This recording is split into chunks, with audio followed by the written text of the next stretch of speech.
You are now tuned into Flippin' the Birds, a Philly Sports Network podcast.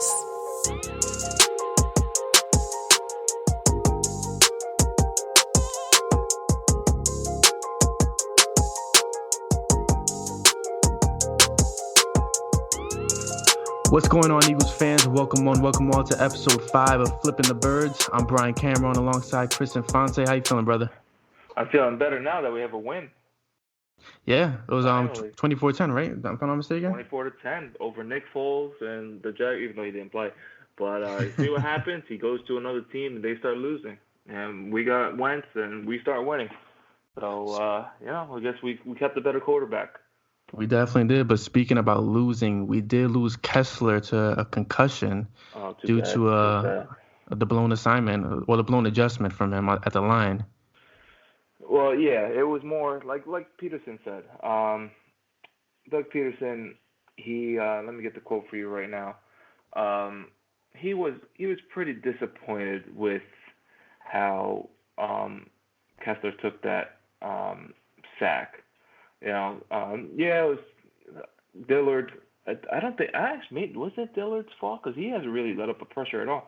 I'll have to check on that later on. Well, the assumption was that it was Dillard's fault, but Dillard actually came out and said, "No, I did my job. I blocked the person who I was supposed to block." Yeah, that's true. So Peterson's comment was they pressured there. You would really would like the quarterback to see that and get that quick throw. Held the ball a touch. We needed to get that ball out. I mean, yeah, it was a sack, so he held on to the ball a little too long because it was a sack. But I don't think he would have avoided that hit even if he got the ball out. But at the same time, you see their scheme, you see how they're lined up. You should know that guy's coming in to get you. So you should maybe adjust pass protection a little bit. But that's probably then it made way for Clayton Thorson to do his thing. We had if all you listeners were in the live chat on Thursday, and Liam's reaction to Clayton Thorson coming in for the whole game. But he did pretty well. He surprised us all when he held it down. I believe he was 16 for 26 with 175 yards, 1 touchdown and 1 interception. And I think he had a fumble as well, if I'm not mistaken. Yeah, I mean, like not great, game-breaking play, but it's a hell of a lot better than he did the first game. Yeah, 10 times better at this point. But speaking of Kessler going down, it did make way for the Eagles to sign Josh McCown, 40-year-old quarterback, a journeyman who's literally been on, I believe, 25% of the teams in the NFL. So he finally landed in a good area. He's been on about 40 different teams in the NFL, I believe. I think he played back in the AFL. Oh, wow. Yeah, I think he played for Vince Lombardi's Packers. He's been around so long. Well, he finally landed in the right spot. I mean, I think this is the first time he's landed on an actual contending team, which is good for his resume to end, if this is actually it. Yeah, he's this is going to be his 18th year in the league. That's why he's going to be wearing number 18. His career record is 23-53. Which is, you don't want to put a record on a quarter because wins and losses. Yeah, you want to say it's on the quarterback because they're the quarterbacks, they're the leaders of the offense. But at the same time, they have no control of it. For what team you're working with here. Yeah. He's had 1 year that he had an above 500 record, and that was back in 2013 with the Chicago Bears and a certain wide receiver on our team that we'll get to a little later. He was 3-2 because he started 5 games. He played in 8 games, but he started 5 games. And he was only 500 one other year. He was 3-3 in 2005 with the Cardinals. And that year he threw 9 touchdowns and 11 interceptions.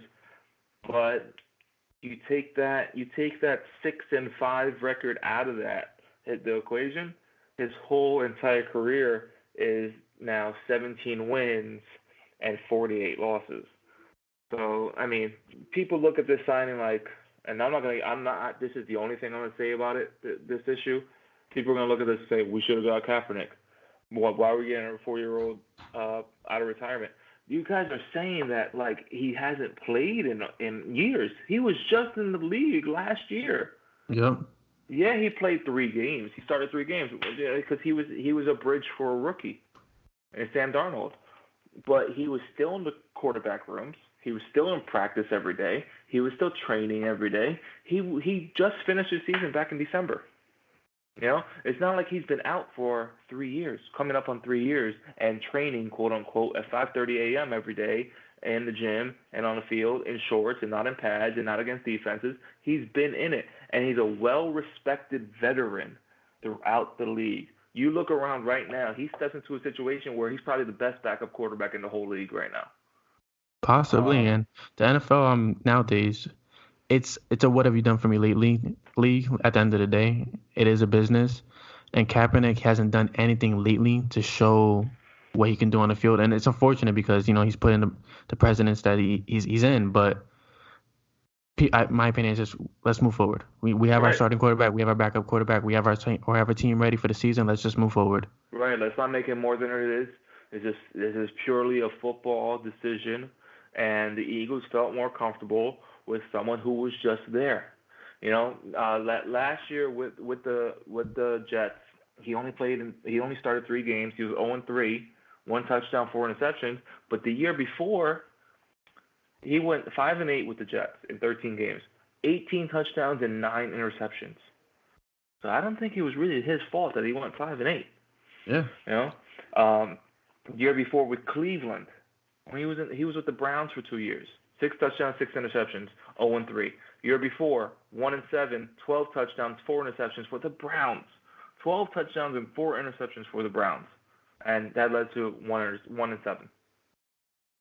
So he has success. He's been successful as a stopgap, quarterback, and that's really why he wanted to come here. If you saw his quotes, this is the first time he's been able to come in here as strictly a backup, and because the quarterback is already set, the scheme is already set, the leadership is already set. He's not coming in there into a situation where he's the stopgap or he's the bridge to another quarterback. He's just going to be there to be the backup to the star quarterback and provide leadership or support wherever needed. Exactly. The pressure of trying to keep the team afloat until the rookie is ready, it's not there with the Eagles because we have one. So he's just there to provide his knowledge and his leadership. And I think Wentz, I really think this is a great move for Wentz because now he has that Nick Foles type leadership behind him, and he has another quarterback who's been in. Again, this is going to be his 18th year. Exactly. He's been around the block a few times. It's like having an extra offensive coordinator at the end of the day. Right. Having Kaepernick there was creating competition that wasn't necessary for Wentz at this point. That would have been another Tebow situation. Tebow comes in as the backup or third string, whatever, and then all the cameras are on him instead of the starter. That's what would have happened if Kaepernick was in. No matter how great Kaepernick's cause is, and that again, this is all we're talking about. It wasn't about that. It was about a football decision.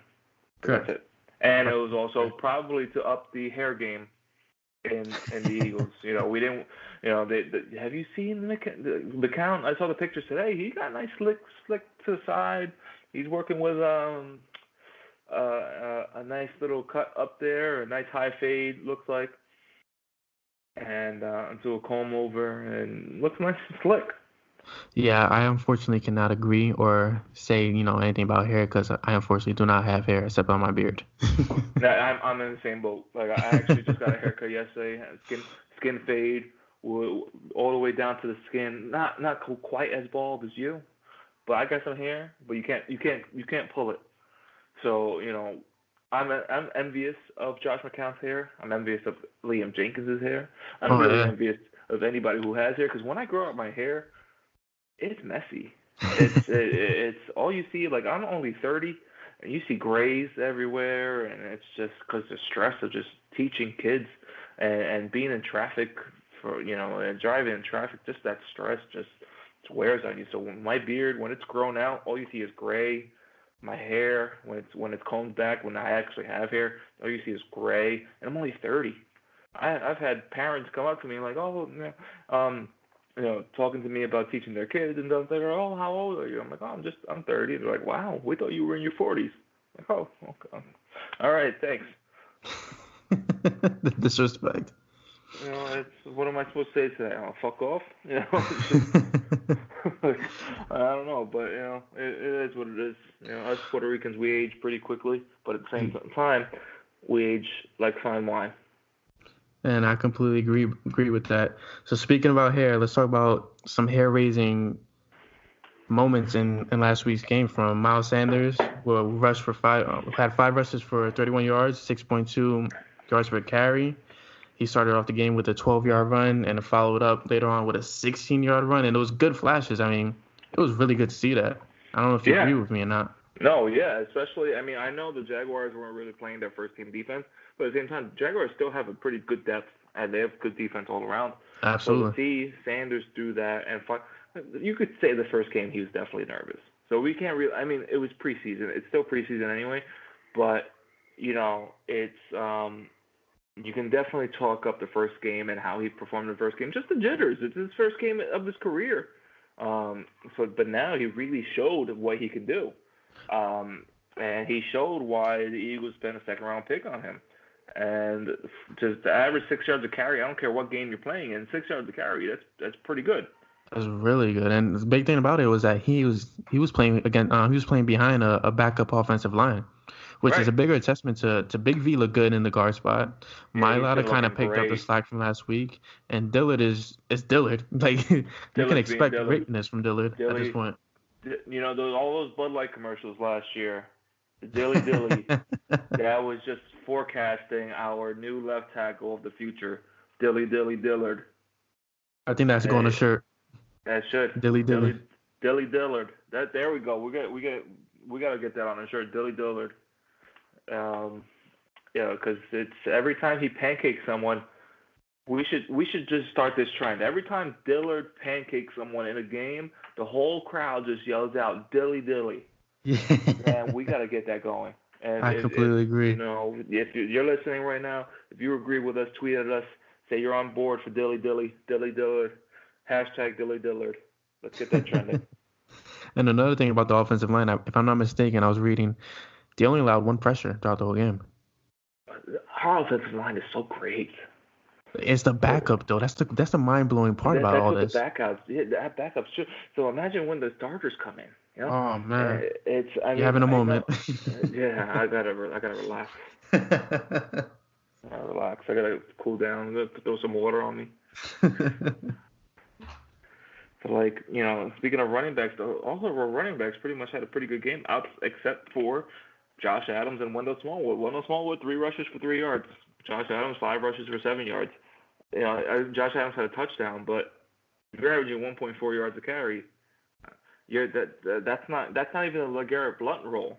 LeGarrette Blount at least was averaging 3 yards a carry or so, and he was a goal line back. But you can't be a goal line back and only average 1 yard a carry.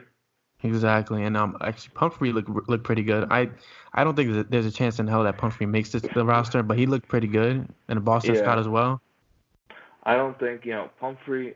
I was one of the select few that really liked him coming out of college. That was not angry at them picking him, because you can't. He was the leading rusher in the whole NCAA. Yeah, exactly. You don't just do that by accident. Yeah, I was hyped about him when he was coming out of college, but it was just weird. Like the drop off was crazy though. Yeah, and injuries caught up to him. And he was going to be our next Sproles. Yeah. But injuries caught up with him, and then everybody else stepped up. You just talked about Boston Scott, 6.1 yards a carry in his first game of preseason. And he's a big-time favorite of us here at PSN, especially of Liam's. Boston Scott showed flashes last year, and he picked up right where he left off this year, and it really looks like just after one game, he's probably RB4. No, RB5, because Corey Clement. It's going to be a tough time for the coaches to cut this roster down. Yeah, especially wide receivers. Yeah, because they have to keep 4 tight ends because of the 12 personnel and the 13 personnel. Yeah, so we got the 4 tight ends. It's going to be Ertz, Goddard, Perkins, and oh my God, who am I missing? Richard Rodgers. Rodgers. Yeah. So there's your four right there, and then wide receivers you're probably only keeping five, maybe six, depending on where if they don't keep an extra somewhere else. But wide receivers, it's going to be Austin Jeffrey, Deshaun Jackson, Nelson Aguilar, Arcega-Whiteside, not Arcega, Arcega, Whiteside. Adethega Whiteside. Yeah, there we go. Gotta throw the accent in there. Arcega. And it looks like wide receiver 5 is going to be Greg Ward. He looked really good. I mean, it He was looked 2 receptions for 42 yards and that beautiful touchdown. Like, I loved his explosiveness after catching the ball and with the misdirection and everything. It was perfect. He looked good. Yeah, I mean, he 3 years with the made team some so moves. far. He really made some moves. He's finally breaking through that mold of being a former quarterback into a wide receiver. And he's finally getting to that point where he could make a legit impact on the team instead of just being a practice squad player all the time. 2 receptions, 42 yards, and a touchdown. I mean, I've been on the Markin Michelle train for the longest time. He only had one catch of 12 yards. Last week, 2 weeks, the first game of the season, he had one catch also, but that was for 75 yards. So and his one catch this game was a screen pass that he made something out of nothing. Yeah, he was wiggling through the traffic like nothing. He made chicken soup out of chicken, you know what? And on that one because Thorson threw it to him on the screen, but there was a lot of defenders on him, and he just wiggled right through for a 12-yard gain. But then that's it, And so Carlin Agudosi had 2 receptions for 9 yards. Matt Collins, we saw Matt Collins finally, but he had 1 reception for 5 yards. I forget how big Matt Collins really is. Like he's a big receiver, but the speed that he has too. Like people are singling him out to get cut because he's been absent for about a year and a half or so. But the kid, like, there's a reason that this coaching staff believes in him, and he showed flashes last year. Well, not he's last a year, big his time. first year He's a big time special teams player as well. Yes. So I feel like maybe they keep Greg Ward at 5. And then they keep Matt Collins at the 6th spot for wide receiver just to keep him on special teams. I mean, that was Shelton Gibson's role last year. Shelton Gibson was active, but he was a special teams guy. Matt Collins in UNC, and when he was first drafted for the Eagles, he was a special teams guy because he can get down the field and cover. So maybe that's his role now. It's not going to be and this occasional go in there and go run a go route, but that's going to be in blowout games. So I think we've seen the last of Matt Collins with a legit role on the offense, and we may never. I don't know if we'll ever see him flossing in the end zone ever again. Well, let's say never. Let's never say never. I mean to say. But speaking about Gibson, following the game, before the game they cut Gibson, if I'm not mistaken. After the game they cut Warlow, Braxton Miller, to make way for Josh McCown. So they're cutting the roster down little by little. They're getting rid of a lot of, I guess, injury-related players, as well as players who have not made a single noise at all this offseason. Yeah, I mean, it's a shame for Paul Worrell. I don't think there's one Eagles fan that didn't want to see him on this team because he has a history of being such a great linebacker. But after tearing his ACL last year, it looks like he just never – that he never responded to surgery and rehab, and it looks like he's a candidate to maybe retire early just because of injury. Yeah, very possible. So I guess the cutting up Warlow makes room for TJ Edwards possibly making the team. LJ Ford is definitely a lock-in because he signed him to, I think it was about a 3-year deal, a 2-year, 3-year deal, one of those two. So, yeah, like all these, even these cuts now. Everybody I saw on Twitter, like all this makes room. Oh, Jadeveon Clowney, we got a roster spot now, but our roster's at 89. In 2 weeks, they got to make the roster down to 53. So yeah, there's a spot open, but they got 36 more spots to cut. So just because one of these players just got cut doesn't mean another guy's coming to take their place. Yeah, I don't think they're going for a big time trade at this point. I think they're really set in their ways right now. This team, I don't want to say there's no weaknesses because every team has a weakness. Say it. But this team, This team doesn't have a weakness. I'll say it. There's no weakness here. You want to say there's linebacker depth is what a weakness, but what team doesn't have depth issues?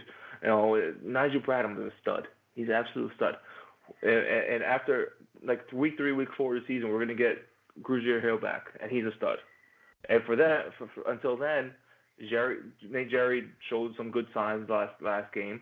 Zach Brown's still adjusting to the new scheme of defense, and I have faith that he will adjust because he's a former stud. He can get up to stud ways, but he's been a great player for the Eagles, for the Bills and the Redskins.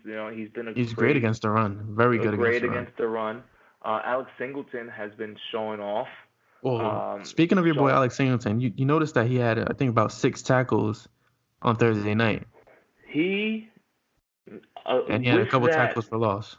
With that 6 tackles, I think he's the second highest Pro Football Focus ranked player in the whole preseason. The whole preseason is only 2 games, but yeah. So between the first 2 games, if you minimum of 20 snaps played, Singleton's graded second on the team at 87.5. Third is Dilly Dillard at 83.8. Dilly Dillard. And number 1 is Mr. Hall, Mr. Deshaun Hall, Mr. Future Pro Bowler, maybe Defensive Player of the Year. If he keeps it up, he might be our new Trent Cole. Or Javon Curse. I don't know, but he's been showing off this. He might have a big opening now because Josh Sweat has an injury right now. He's considered day to day, and in that knee injury, Josh Sweat. The big thing about his knees was it was a huge concern coming out of college. That was a big thing about about playing him, about possibly playing him too much, playing him at a certain for a certain amount of snap counts. So Hall might have a open road to getting into that rotation because I don't think Sharif Miller honestly stands a chance to break the rotation in this point of his career because he is just a rookie. I could definitely see the Eagles possibly keeping him either on the roster so he doesn't enter the practice squad or possibly confidently putting him in the practice squad. I mean, I think he makes the team.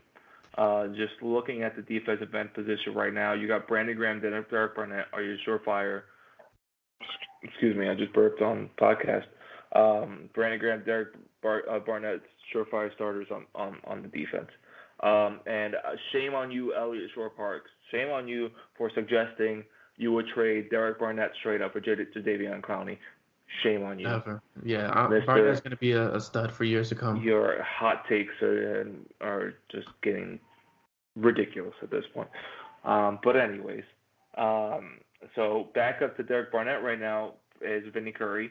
Back up to Brandon Graham is Josh Sweat. But Deshaun Hall has probably leapfrogged him at this point to the primary backup to Brandon Graham. So you're looking at that's four right there. And defensive ends, Eagles just don't carry 4 defensive ends.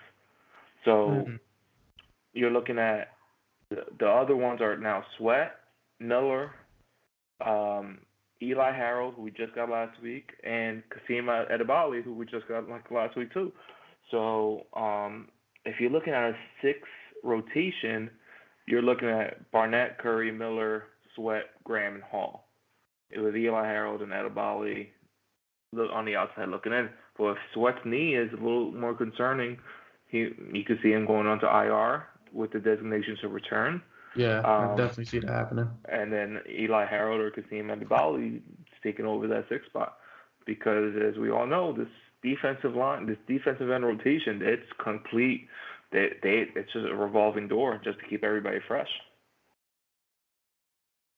Yeah, I definitely agree with that whole sentiment. I completely forgot that the Eagles added Eli Harold. The cuts are going to be rough all around. It's going to be a very emotional season for fans. Oh, yeah. I mean, we got our every preseason, we as fans, we get latched on to 1 or 2 players in the preseason. That last year was DeAndre Carter. The year before, I believe it was Paul Turner. We Ja'Cory Shepherd.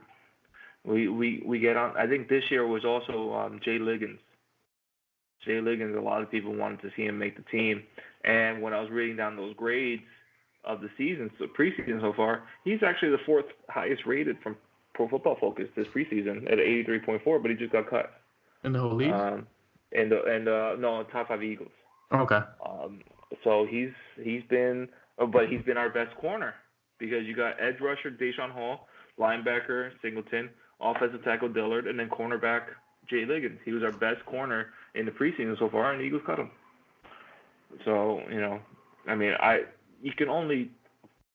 you take Pro Football Focus's grades with a grain of salt because if you don't know, I don't think they had Zach Ertz as a top 5 tight end last year just because he doesn't really run block that well. Yeah. So, they grade players as a whole, not just of, their offensive standouts, because if they did, then Zach Ertz would have been maybe at worst the second best tight end last year because George Kittle went off on the 49ers. Travis Kelce, Dave Kelce, was also great, but Zach Ertz, I'll take Zach Ertz over either one of them any day of the week. But Pro Football Focus doesn't really like Ertz that much.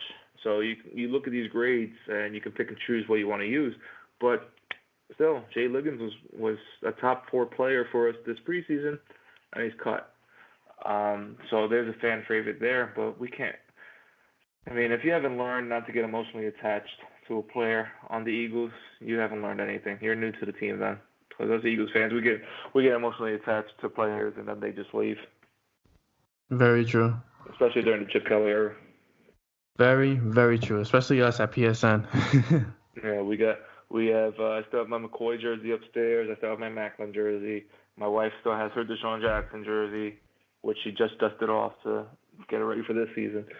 I had my Trent Cole jersey that as soon as I got it, he was cut.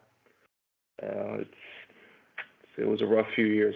Yeah, that's my biggest fear with buying jerseys. That's why I waited till Carson Wentz was drafted, bought his jersey. I bought the Zach Ertz jersey. And my next one has to be Miles Sanders at this point. That's my biggest fear with buying an Alshon Jeffrey jersey. See, I don't want to get – I think with the Eagles, there's a certain time frame that you can get a jersey. I don't really want to get a rookie jersey before you even play the game. And then at the same time, I don't want to get a veteran because then next thing you know, they're cut or they're traded. Exactly. So that's why I think my next jersey is Dallas Goedert. Yeah, it makes sense because Goddard's in year 2, yeah. He's in year 2. He already showed off that he's a stud. He's still showing off that he's a stud. We got him for at least 3 more years. This year and then 3 more years after that because if they pick up his 5th-year option. Does he have a 5th-year option? Because he was a second-round player. They picked him in the 2nd round, so he does not have a 5th-year option. So we got him for at least 2 more years after that. Then there's no way they're going to franchise tag him after that because that tight end tag at that point between Kittle, Ertz, and Kelce, the franchise tag for a tight end is going to be ridiculous by that point. But it's Dallas Goedert. I gotta find some of these Chinese websites to get me a Dallas Goedert jersey. So speaking about our tight ends, I feel like you brought up a great point.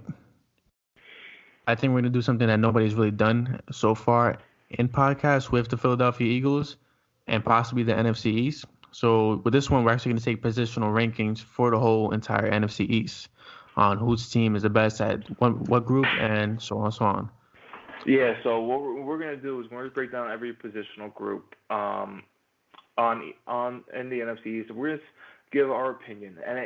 And unfortunately, Eagles fans, Eagles didn't win every position in the whole division. We're going to be unbiased. We're going to be fair. Some of our opinions may seem biased because we have to. But especially quarterback.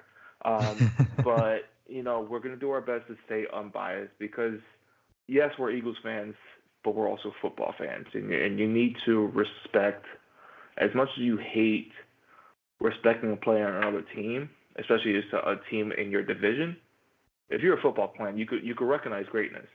Like growing up as an Eagles fan, I hated the fact that we had to play DeMarcus Ware. But DeMarcus Ware was a beast. Yeah, and He it's the is same an thing right now with Saquon absolute Barkley. Saquon Barkley. And you gotta recognize real players. Jason Witten, before he just came back, like when I was writing for another company, I wrote a letter after he retired. I wrote a letter, and that got pretty good feedback from fans, and to Jason Witten, pretty much congratulating him on a great career. He doesn't talk crap, and he never really. I don't think he ever missed a game when he played, and he's played through so many injuries. Same thing with Romo. Romo, yeah, we had to hate him because he's a Cowboys quarterback, but dude was playing through punctured lungs. He was playing through broken ribs, playing through broken collarbone. back, broken collarbone. I have 3 herniated discs, and some days I wake up in the morning like I ain't getting out of bed. But this guy woke up with a broken back, and he's like, okay, I gotta go. My game starts in a few hours. I don't even want to walk down the stairs, and he's getting hit by a 300-pound lineman. And so you gotta give respect where it's due. Absolutely. So that's where we're gonna go, here. So with that, let's get. How about we get quarterback out the way? Might as well. I mean, if we're gonna be, it's gonna sound biased, but at the end of the day, I can't see anybody disagreeing with this unless you're a super, super blind, diehard Dallas Cowboys fan. Yeah. Completely honestly, because everybody in the world, yes, Dak has been healthy, Dak has been this, Dak has been that, but when compared to Wentz, Dak is still second tier. If you ask any non-Cowboys fan and any non-Eagles fan, analyst, a reporter, who would you rather have right now in their prime, Carson Wentz or Dak Prescott? 9 times out of 10, they're picking Carson Wentz. Absolutely. And it's shown around the league. It's shown. We want to talk about the NFL top 100 list or whatever. Yeah, Carson Wentz was 96 on the top 100. That wasn't even ranked. Exactly. In the top 100, and that's by players. The only really people out there banging the drum for Dak Prescott are Cowboys fans and, for lack Skip Bayless. of a better, yeah, that's what I was gonna say. For lack of a better term, moronic clown, Skip Bayless. He was going nuts after the first game of the preseason. For someone who can't throw, it looks like Dak's throwing pretty well. He went 4 for 4 for 23 yards. But let's not forget, though, Skip Bayless is the same person who threw his Dak Prescott jersey in the trash after they lost the playoff game. Yeah. And you will never see an Eagles fan do that to any of our players. Let's get that straight. Not even a Redskins fan, I would expect that, or even Giants fan. So Dak. I don't think Dak has missed a pass this preseason. He went 4 for 4 the first game. He went 5 for 5 the second game. So he's 9 for 9. But he's 9 for 9 combined. 9 for 9 for 87 yards. Oh wow. That screams Chad Pennington. Mm-hmm. Game manager. Chad Pennington for the Jets, who's just check down. But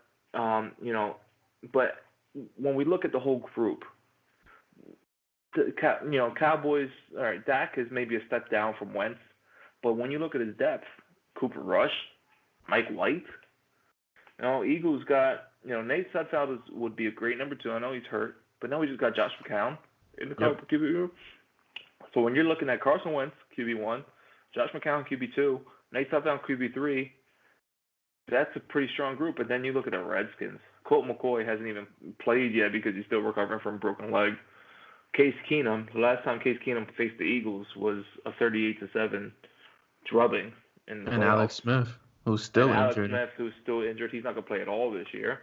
And then you have Dwayne Haskins, who I think is going to be a very good player in the league. I don't think it'll be this year, but it's the Redskins that had turmoil all the time. And then we get to the Giants. And Mr. Eli Manning. Mr. 10 wins and 20 losses against the Eagles, Eli Manning.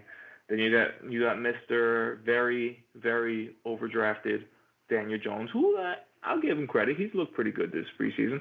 But again, it's preseason. Yep. And then QB3 for them is Alex Tanney. Who the Who? hell's that? You know, and then they get Kyle Lauletta, who showed promise a few years ago, but that was a few years ago. And they spent a pretty good draft pick on him. I forget which round it was, but they were pretty high on him. But now he's not playing. And then we had I tweeted the other day the NJ.com article that said, oh, the Eagles should trade for Kyle Lauletta. No, we don't Yeah, need stay him. far away from that. We're good where we're at. No, we're fine. But so Eagles win that. No, the Eagles have the best quarterback situation in the whole NFC East, hands down. So the next up would be running backs, and I think here is where it kind of you get to a crossroads where it's like, who do you really pick? Like Saquon had a great rookie year. Saquon is a once in a generational player, but Ezekiel Elliott is efficient. As much as I hate to say this, because I am a diehard Eagles fan, um, Zeke is he's very efficient, and you can't knock that. But we're looking at the positional rankings in the NFC East for 2019, and nobody knows if Zeke is going to play in 2019. Right. And then you have the So this is Redskins, who's Chris Thompson and Adrian Peterson and Darius Geis, if I'm not mistaken. yeah, there's guys. Who knows when he's going to play again? Because he tore his ACL last year. He strained his hamstring a couple months ago, I believe, and he hasn't been back since. So who knows? Like the whole Redskins and their injuries, they don't know how to handle their injuries.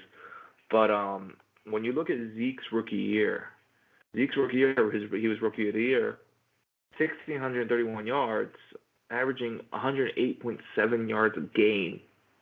And Saquon last year was 1,307 yards, averaging 81.7 yards a game.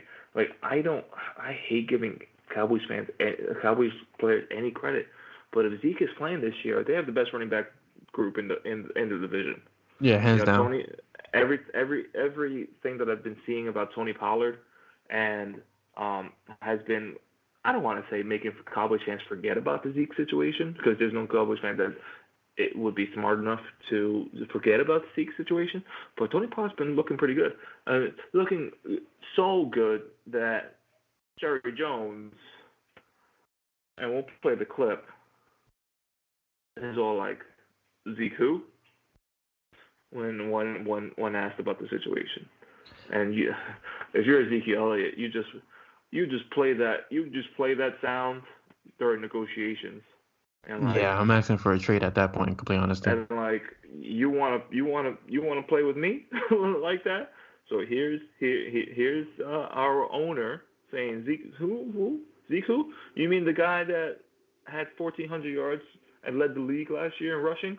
You mean the one who was rookie of the year with 1,600 yards 2 years ago? Yeah, that's Zeke. That one. So I mean, if Jerry Jones wants to play that game, keep playing that game, because you're not gonna have Zeke at all this year. Exactly. It's So, a risky business at the end of the day. Very risky uh, business. The Cowboys let but everything out in the open. but if but at the same time with the Giants, Saquon Barkley is fantastic. He is great. But behind him, you got Wayne Gallman, Paul Perkins, Rod Smith. You know, at least with Zeke and the Cowboys, there's Zeke. Then you got Tony Pollard and Mike Weber. Mike Weber is pretty good. So I think if Ezekiel Elliott plays this year for the majority of the year, Cowboys have number one, and I'm putting the Eagles at number two, because Jordan Howard, I think he has the third most rushing yards since being in the league. 3 years running. 3 years in a row, and he's behind, I think. Todd Gurley and Ezekiel Elliott. There you go. So he's very efficient. Two elite running backs. He's number three. Mm-hmm. And we got him. And then we have Miles Sanders, who you see who's showing off. We have Darren Sproles back. You know, you saw what Boston Scott can do. You saw what Corey Clement can do, because he did it in the Super Bowl. You know, so I think the depth and the skill for the Eagles puts them firmly at number two. If Zeke does not play, Eagles have the best running back group, and then it's the Giants. You know, the Giants may very well have the best running back, if you want to argue that over Ezekiel Elliott, but behind him, no. And then the Redskins, they got Adrian Peterson, who has found the fountain of youth again, I guess. Mm-hmm. But at the same time, he's getting up there in age. You know, Yeah. who knows how much longer he has? He's 34. who knows how much longer he has. So, and then you got Chris Thompson, Darius Geis, who knows when he's going to come back. Shamaje Perrine, they got old Eagles player Byron Marshall back there. So it's really just a 1-2 punch of Adrian Peterson and Chris Thompson. That's not really scaring anybody. So Chris Thompson is good. He's a great receiver out of the backfield. And he's very shifty. Very shifty. So here's our two-part, and I'm sure you'll agree with me.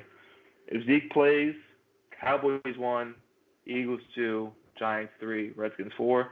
If Zeke does not play, Eagles 1, Giants 2, Cowboys 3, Redskins 4. Yeah, I definitely agree with that. And I think it all depends as well as to when Miles Sanders is gonna take off, whether it's this year or next year. But as a whole position group, I definitely agree with that. Yeah. All right, so now we got wide receivers. Yes, and it's gonna be a very interesting one, but it has to be Eagles. I mean, you have the speed of Deshaun Jackson on the outside. You have the 50-50 king, Alshon Jeffrey. You've got Nelson Aguilar, who hopefully ends up being the slot receiver that he once was. And then behind him, you have JJ. You have possibly either Greg Ward or Mac Hollins. So it's definitely a very sizable group, but also a very lethal group. Right, and I agree with you. Because when you look at the Cowboys, they got Amari Cooper, who's dealing with plantar fasciitis, and that's a killer injury for a wide receiver. But he's when he's on, he's on. But at the same time, they have Michael Gallup, who showed a lot of promise as a rookie, and Randall Cobb, who's a great player when he's healthy. Yep. And that's when he's healthy. And then you go to the Redskins. The Redskins have Paul Richardson, who's coming up from the Seahawks. He was very good. Trey Quinn is very good as well, but he's not. I don't think he's very healthy either. You could say that about the whole Redskins team. But Richardson's coming off the injury as well. Right, and you go to the Giants, and they do have Odell Beckham. Oh, hold on. Wait a minute. I mean, they used to have Odell Beckham Jr. and now they got Golden Tate suspended. He lost his appeal, so he's suspended for the first 4 games of the season. They got Sterling Shepard, who they hope can play game 1 with a dislocated thumb. Then they got Cody Latimer, Russell Shepard, Denny Fowler. I think this is the group that the Giants are last in. And, Absolutely. And then you look around, and Trey Quinn last year played in 3 games, and he played in all of 3 games, so I had 75 yards total. So, I mean, let's just do a tie for last, I guess, with Redskins and Giants. So that's okay. We won't say tied for last. You're tied for third. For Redskins and Giants with the wide receiver group, because they're both abysmal. Yeah. So we'll go Eagles 1, Cowboys 2. I'm not going to be biased. Cowboys aren't that far behind. They're not. Cooper has the speed. Randall Cobb is not a scrub. He may be up there in age, but he's definitely not a scrub. And right. Gallup showed, like you said, he showed a lot of promise last year, and he could possibly turn into something special this year. Right. So we got Eagles 1, Cowboys 2, Redskins and Giants tied for third. Perfect. So now we're going to go to our favorite position right now, because there's no possible way any other team has the talent or the depth that the Eagles have at tight end. There's no possible way. For this group, it goes Eagles 1, no one at 2, no one at 3, no one at 4, and then we'll do the rest of the NFCs, because you can't compete with Zach Ertz, Dallas Goedert, Richard Rodgers, Josh Perkins. You can't compete with that depth. Exactly. Like, what other team in the league can run a 13 personnel and be successful with it, or even 12 personnel and be successful Eagles, with it? they ran it the most last year as well, the 12 personnel. Right. And I a few weeks ago, I was in my car and I was listening to NFL radio, and they posed the question: which team? They were talking about 11 personnel, 12 personnel, And there was we want to hear your opinions. Which one would you rather see your team see? So I called in. I got through, and I said, I'm an Eagles fan, and you can't stop either one. You can't stop 11 personnel. You can't stop 12 personnel.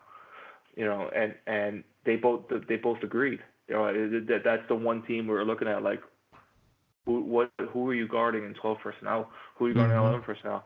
But at the same time, when you do 12 personnel, who are you taking off the field? Yeah. Because when you do 12 personnel, you have two tight ends. Which wide receiver are you taking off the field? Are you taking off Jackson, Aguilar, or Jeffrey? But whenever they do 12 personnel, maybe they rotate it. But and at some points can be Arcega Whiteside, thing to be in there too. But it's just, and even 13 personnel, it's gonna be. I'm getting a little off topic now because I'm getting a little excited. You're getting too happy. Right. So the Cowboys their tight end group is an ESPN announcer, Blake Jarwin and Dalton Schultz. Jason Wynn has had a great career. Absolutely, he's a Hall of Famer. He's going to be a first ballot Hall of Famer to go in. But he was just and Eagles fans going to complain about Josh McCown retiring and coming back. At least Jason Wynn, at least he's not Jason Wynn. Jason Wynn was in the ESPN booth calling games terribly, and we're all happy that he's out of the booth, and we're probably just as happy to see him back on the field because he didn't really end his career that great. Definitely lost a step. But for me, if healthy, I think the Redskins would be the second here, because Jordan Reed, Vernon Davis. Yeah, together. it's not a bad tandem. But Jordan Reed is never healthy. He's always hurt with something. And Vernon Davis is also getting up there in age too. But then you look at the Giants, and they got Evan Ingram, and behind them, Scott Simonson, C.J. Conrad. So you know what? Even saying that out loud kind of disgusted me. So we'll give it to the Redskins. You got number 2, Jordan Reed and Vernon Davis. So we're going Eagles, Redskins. Eagles, Redskins, Giants because Evan Ingram. Yeah, he's not a scrub. Yeah. And then Cowboys. Okay. So now the offensive line. So obviously Redskins and Giants, it's tied for 3. Let's say tied for 3rd at this point because let's not even go over what they have. It's Eagles and Cowboys. No, I don't even think it's tied for 3rd. I actually like the Giants. I like the Giants line with Nate Solder, Will Hernandez. Now they have Kevin Zeitler, who they got in trade for Olivier Vernon. Kevin Zeitler was the best pass blocking guard in the whole league last year, according to Pro Football Focus. Not that their line makes them a top line in the whole league, but they're head and shoulders above Redskins. Redskins, they're not going to have Trent Williams this year because Trent Williams does not want to play for them anymore, and he's an all-pro left tackle. Right now, slotted in their depth chart is Jaron Christian Sr. Who the hell is that? Yeah, I've never heard of him. And then backup is Donald Penn. Don't they have Eric Flowers on the offensive line? Eric Flowers. Every Giants fan was so excited to see that Eric Flowers is working as their left tackle, and so were we. So were Eagles fans. We're like, okay, so that means Brandon Graham's gonna have a field day on Derek Barnett because he's the right end. Derek Barnett, and when he sees Eric Flowers in front of him, he's probably like, okay, all right, so it's gonna be a sack. Because Eric Flowers is awful. I mean, yeah, he's a super bad tackle. On the right side, you got Brandon Scherff, who's very good. And Morgan Moses is also pretty good. But that line is awful. Redskins are probably out of a 14 division, the Redskins are probably number 10. So then we're going with Giants 3. Yeah, so we'll go Giants for 3. And I think the only thing that would separate Eagles and Cowboys, in complete honesty, because the Cowboys have very, very tenured offensive line, and they're very good. Like, I won't take that away from them. They're very good. But one thing that we did brag about in the beginning of this podcast was the Eagles' backup offensive line is pretty good. They're not like actual backups. Like, this is a pretty good reserve line. Like, this is not bad at all. Right, so a lot of these players that we have on the Eagles that are backing up our starters could probably be starters on another team. I mean, with this whole Jadeveon Clowney situation, people are like, oh, well, let's trade Big V. Big V's kind of resurgence at right guard. Yeah. So, people are saying, all right, so let him start as a right guard. Well, he'd be a backup for us. He started somewhere else. Andre Dillard would be a step-in starter day one, but we got Jason Peters. Mailata may even start on another team at right tackle. Yeah, But he's our backup step right up. now. When the Melvin Gordon thing came out that he wanted to trade, I saw a Chargers reporter, and I quickly tweeted at him and said, "You're ridiculous," because it's not like he wrote a report. How about the Eagles trade Mailata and upcoming right tackle, and I forget who else, but I'm like, yeah, the Eagles just traded for Jordan Howard and spent a second round pick of Miles Sanders just to trade For no Mailata reason. for Melvin Gordon. That makes sense. And he deleted the article. I saw he deleted the article because he was getting so much hate. But Mailata, he's also held in high regard, so that we have 2 or 3 players on the offensive line who will be starters on other lines.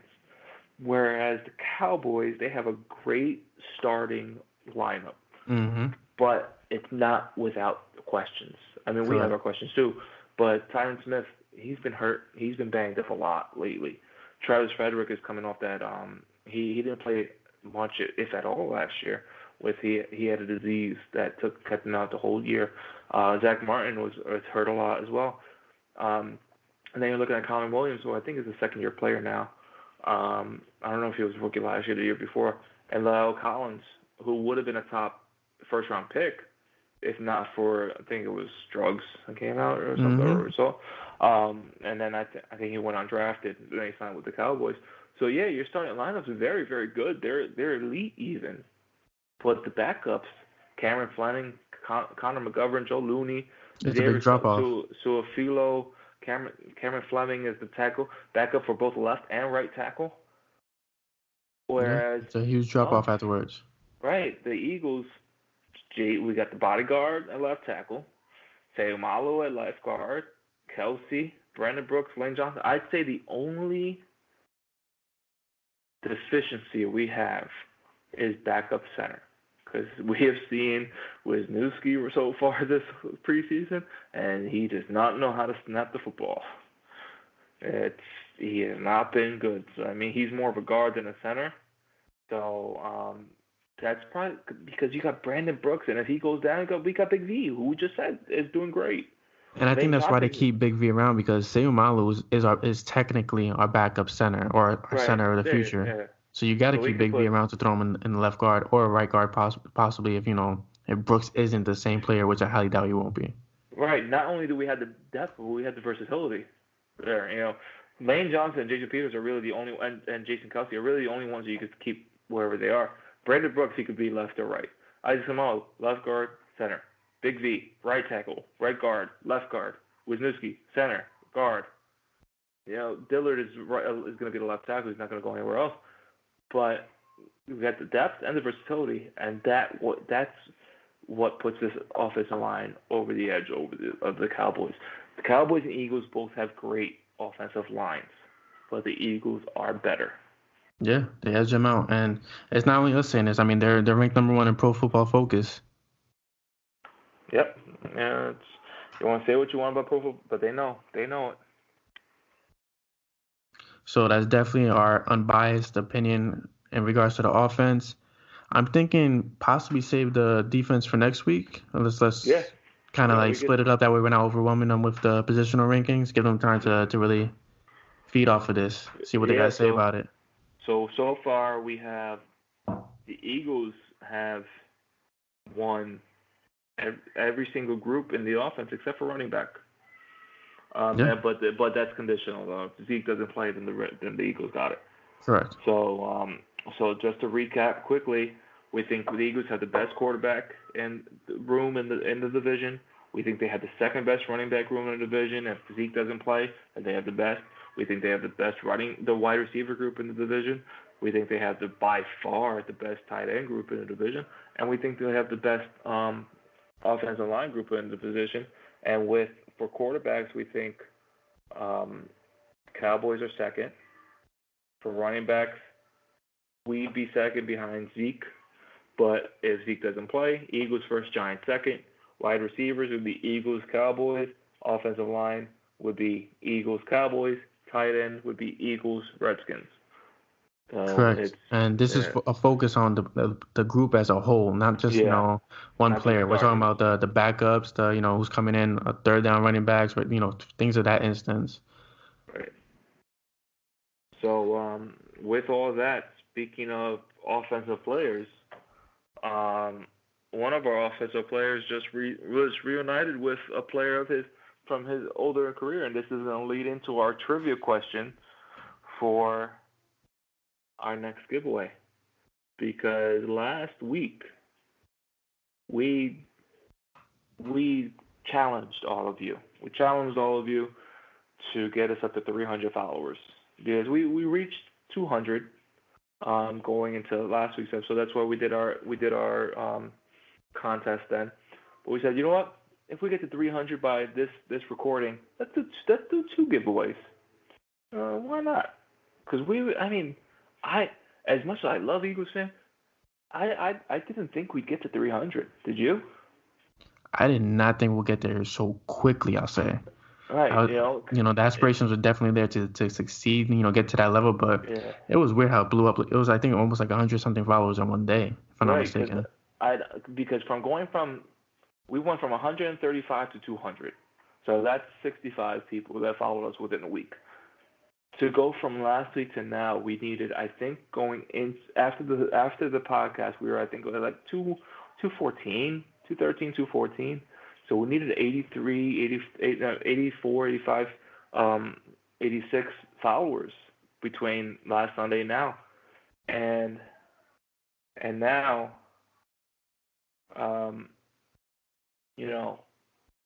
now we are looking at 395 followers.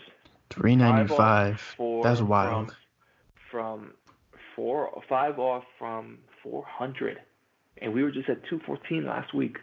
This is crazy. You guys just love having your ears bleed listening to 2 guys from Jersey talking about the Eagles, huh? I guess. And the plays we've been getting is astonishing as well. Right, and it's crazy. I guess you like listen to us when you're stuck in traffic on Monday mornings. But however you listen to us, it's great. I think last week was our first double-triple, right? 300 over 100 plays, over 100 downloads. Yeah. On Spreaker. Mhm. It really is incredible. So thank you all of you for your support, your continued support, and remember, we try to respond to everybody that tweets at us on our Twitter. Just feel free to tweet at us what we think about such and such, and we'll give you our totally unbiased opinion on something. Absolutely. But yeah, so let's we were gonna go into playoffs this week too, but we're gonna save that to next week because every week we've done 4 games, but now the 5th episode we're not going into a playoff game for the Eagles because they have a bye. We have them as a 1 seed. There we go. So next week we'll go into who they may face, who we think they'll face. We have the teams that we think will be in the playoffs, and then we'll quickly tell you the winner of who that will be and who the Eagles will face and if they'll win or not. But let's get to the trivia question now. So we're gonna take the 2 people who get this right. And I'll be pretty surprised if someone gets this right on the dot. Oh, that's bold. But so Alshon Jeffrey was just reunited with Josh McCown. And we say reunited with Josh McCown because Josh McCown played for the Bears. He was a quarterback for the Bears in 2011, 2012, 2013. Alshon Jeffrey came into the league in 2012. Alshon Jeffrey also had a career year in 2013. Since 2013 to now, he has never had a year like he had that year. In 2013, he had 1,421 yards receiving. In 2014, he had 1,133. Those are his only 2 years with over 1,000 receiving yards. I mean, with us, he's been very consistent, 789 and 843. Yeah. But he's never had a year close to what he had in 2013. And Josh McCown was his quarterback that year. However, he was only his quarterback that year for 8 games, 5 starts. So here's our question for you guys. Out of Alshon Jeffrey's 1,421 yards receiving, how many of those yards were from Josh McCown? So just say that one more time. So here it is again. Out of Alshon Jeffrey's 1,421 yards receiving, 1,421 yards receiving, how many of those yards came from Josh McCown under center? Remember, Josh McCown only played 8 games that year. He with wasn't 5 the quarterback starts. With 5 starts. He wasn't the quarterback the whole 1,400 yards. So how many of those yards came from Josh McCown? We'll give you a hint. All right. Josh McCown that year had 1,800 yards in 8 games and 5 starts. 1,800 yards. How many of those yards were Alshon Jeffrey? So the top two people to get this, tweeted us, DM us, like our winner last week. He DM'd us and he tweeted at us the answer. But the top 2 people, and we're gonna do Price is Right rules. I'm gonna do Price is Right rules. The closest without going over. You go over, you're done. Okay, I can see that. You can't go over. We gotta go Bob Barker rules here. Drew Carey. So top 2 closest without going over yards that Alshon Jeffrey had from Josh McCown, you're gonna get a free T-shirt from PSN. Okay, so there you go, guys. We repeated the question 4 times for y'all. So DM us, tweet at us, whatever you can or need to do to get the answer right. Right. You know what? We're going to give you guys, last week we only really gave you guys till Tuesday. We'll give you guys till Thursday. Okay, that's not bad. End of the day Thursday. So that's the 25th, I believe. Let's see. No, that's the 22nd. Yeah, 22nd. That's the 22nd. So let's do this. We will give you guys up until the stream time of the live stream of YouTube for the Ravens game. And you all should keep a heads up next week on who may be the live streamer during that game. Might be someone else other than LJ that game.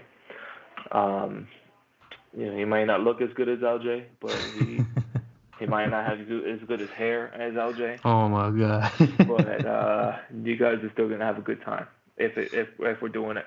But yeah, so we'll give it to you guys until stream time Thursday. Tweet us, DM us, give us the right answer, and we'll announce it during the live stream of who won it. There we go. That sounds even better. So you guys got the rules, you guys got the question. Now you guys need to get the answers. And on the last note, we really want to thank you guys for being a part of our family and being a part of our pod. So we'll be back next week for. That's it.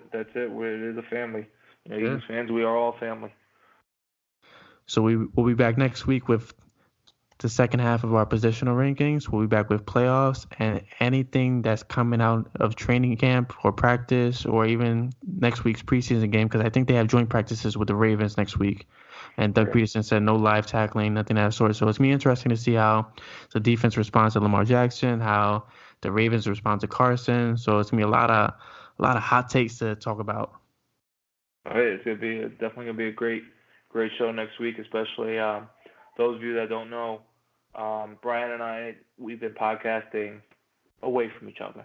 We live about 45 minutes away from each other, but our podcast he's been in his house. Actually, he's in Dallas right now, so we'll give him a pass on that. And next week will be our first podcast where we're sitting side by side by each other for next week's podcast. So it's definitely gonna be a great podcast next week.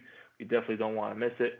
And there's there's a chance maybe we do our podcast from the Jets-Eagles final preseason game. We'll talk about that another day. Definitely will.